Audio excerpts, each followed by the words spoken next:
Hello everyone and welcome back to the Cinéaste Cinema Club, the premier book club for cinephiles. I'm your host, Mickey P, 33, and we are on to week 2 of Spooktober, where I will be reviewing one scary movie a week for the month of October. And if you know me, I hate scary films. If this is your first time here, the first part of the video, I do a spoiler-free review where I share my overall thoughts and opinions and whether or not I would recommend this film. Then, in part 2, I talk more about the pros and cons in depth and about certain scenes and plot points in the film that may or may not contain spoilers, but they usually do. Then, I share my ratings for each of the categories and then the final score of the film. This week's film is the horror mystery thriller Us, written and directed by Jordan Peele. It was recommended to me by my buddy Lou. Now, let's start off today's video, as with every video, with a non-spoiler review. Us is about the Wilson family who, while on vacation, get their relaxation turned into chaos when their doppelgangers appear and terrorize them. The film was released in 2019 and stars Lupita Nyong'O, Winston Duke, Elizabeth Moss, and Tim Heidecker, and the film has a runtime of 116 minutes. It took me until now, almost a year later, to finally watch this film because I heard it was a horror film. Even though I watched Peele's Get Out, which is also classified as a horror thriller, I wasn't really scared because that one just felt like a thriller. And by the way, it took me about a year to watch that film as well because it was horror, labeled as horror. Anyways, I heard that this film leaned more towards the horror aspect, but after watching it, I'd say it's maybe more of a suspense thriller with some elements of horror. I say this because in thrillers, I'm engaged and focused on the mystery and not really scared, with the exception of any jump scares like the few in Shutter Island. But in this film, I didn't feel scared at all. When I watched Insidious, which I reviewed last week, link appears somewhere to that video, I was scared. And I know I'm scared when I'm tense and anxious and wanting to watch with a low volume to ease the scariness. But when I watched Us, it was at a decent volume, and I didn't jump, even though there were a couple jump scares. That being said, I thought that the story of this film was very well written. Peele shows us again that he is becoming a great writer when it comes to mystery, suspense, and thriller with aspects of horror. Though the cinematography, score, and editing were done very well, there were only a few scenes that really stood out to me and that I thought really helped add to the tone and feeling of the film. Otherwise, they were all just kind of average. Again, the best part of the film was the screenplay. There are some theories online that I'll get into the spoiler section of the video that have seeds planted throughout the film that on the first viewing, you kind of just glance over and think it's strange. There are also a lot of social commentary on things like class systems and the like that, for the most part, fit in naturally with the story and tone of the film. It isn't until the second watch where you see the foreshadowing of what's to come, unless you watch a blank movie explained video afterwards, which is what I did to help my understanding of the film as a whole and understand the ending without having to rewatch it.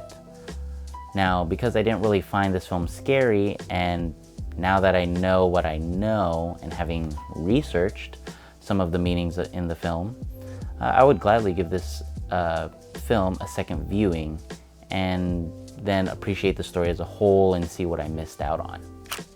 The actors did an amazing job in the film, especially Lupita Nyong'O as Adelaide Wilson, the mom, and her doppelganger Red.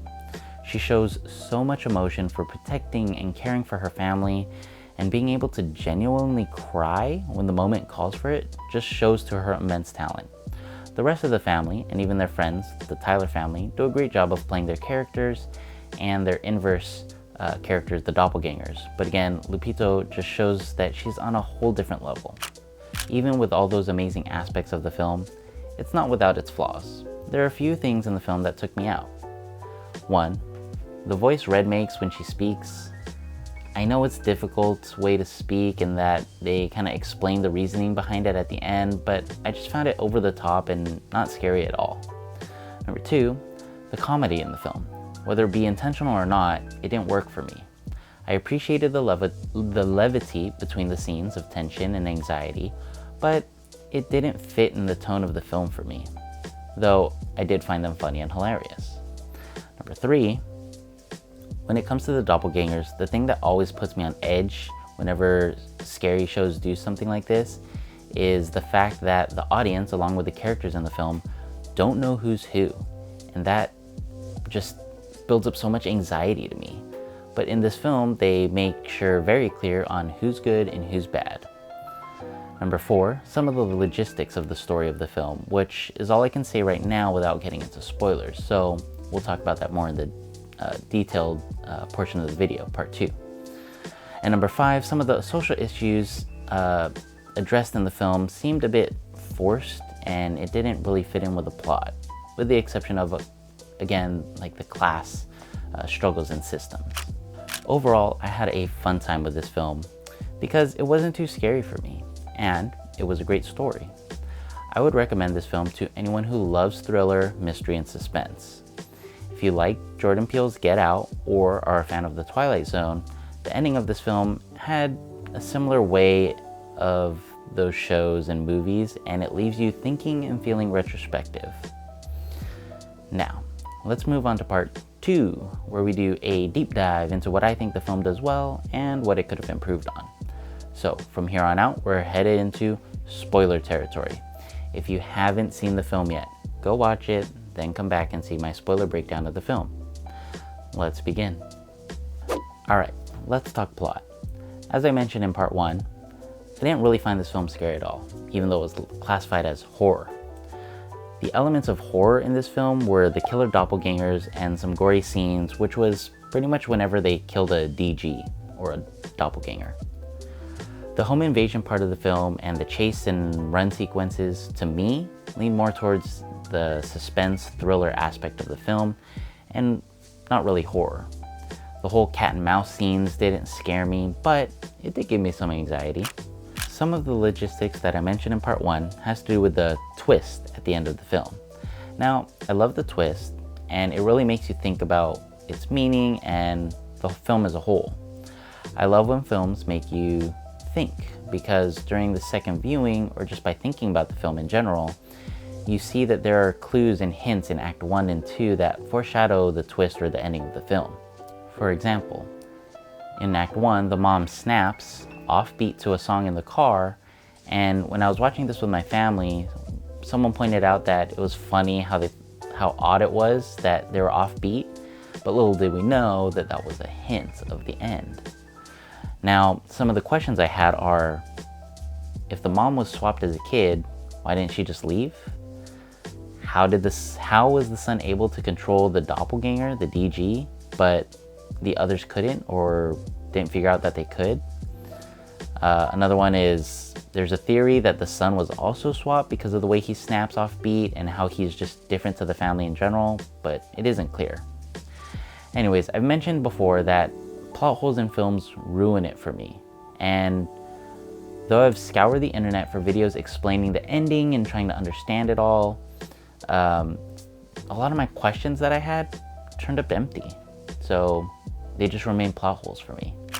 Jordan Peele's message in this story is great as well. In an interview, he says that in society, we look outward and see other people as villains. But as the famous adage says, we are the heroes of our own story. But Peele takes a look at that and turns that view around, makes us reflect at ourselves and look inward and see that maybe we are our own worst enemy. Our own worst enemy. Nailed it. So, with that being said, here are my final scores for each of the categories, which brings my final score for the film Us to a 7.2 out of 10. Very solid and enjoyable film. Did you think that this film was more horror than Get Out? Do you think it was more on the suspense or thriller side? Let me know what you thought about Us in the comment section down below. Alright everyone, if you've made it this far, thank you all so much for watching and supporting the show. It really means a lot to me. Remember, you can join the Cinéaste Cinema Club. and stay up to date with what movies we're reviewing, all you have to do is follow Cinéaste Cinema Club on Instagram, Facebook, and Twitter, where you can suggest and vote on what movies we watch and stay informed with the latest movie news. Also, don't forget, come watch the reviews every Friday and Saturday on YouTube and twitch.tv at MickeyP33. There you can share your thoughts and discuss the film with me. And don't forget to listen to the audio-only podcast version on Spotify and wherever else you get your podcasts by searching Cinéaste Cinema Club. Again, all social media links are shown throughout the video and are also in the description links below. Let me know what you liked or disliked about the show and how I can make it better. If you like the reviews, please share the show with your friends and give us a thumbs up. And subscribe to get more movie news. So tune in next week for another review by me, Mickey P. 33.